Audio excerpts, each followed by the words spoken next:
The Salisbury case was the famous attempted poisoning or poisoning of two Russian citizens, Sergei Skripal and his daughter, who was visiting him in London. Sergei Skripal is a former GRU officer who was accused by Russia for being a double agent and working also for the British intelligence. He was exchanged in a swap of spies in 2010 and left Russia after serving several years in jail to the United Kingdom. Apparently, at least this is the version of the British law enforcement, GRU officers never forgave him, even though there was a swap and an amnesty for him. And in 2018, in March 2018, after several intelligence trips where they were tracking his movements, they sent a number of GRU officers to try to poison him with what turned out to be Novichok. This was the version of events as described by the British law enforcement.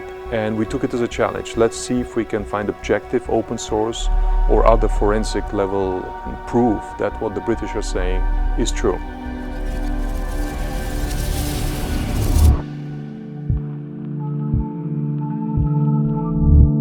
My name is Christo Grozev. I'm based in Austria, but I work all over Europe. I've spent most of my career in radio and media management, and I came back to this because of my association with Bellingcat in the last several years. So I'm back to doing journalism while at the same time I continue my work in media management.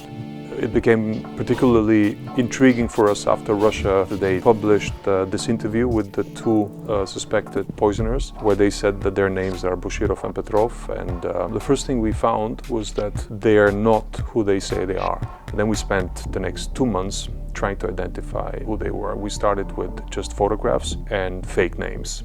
And we published the full identifications in 2 separate publications. Then we found it interesting to look at who else might have been involved with the case. And we found one other person who had almost identical passport number. We went through the same procedure, found out he didn't exist before 2010 under the name Sergei Fedotov. And using similar approaches, we found that he was another GRU officer. And we published that in a follow-up report. This was a joint collaborative process between Bellingcat and the Russian online magazine The Insider. And our partner on the Russian side was Dobrokhotov, the editor-in-chief of The Insider. Bellingcat was founded in 2014 as a sort of a formalized collection of freelance journalists and online investigators who decided that they're united by a passion for open source investigations. Elliot Higgins, who founded the website, gathered a lot of these open source investigators and journalists into the group calling itself Bellingcat at the moment. The niche for Bellingcat is to look for what is out there in the internet, in social media, that can be used as proving or disproving a story. The same approach can be used also with closed source information. We call it forensic journalism, and what is different about it is that you have to be open and transparent about every step of the investigation and then show it to the reader at the end of the investigation.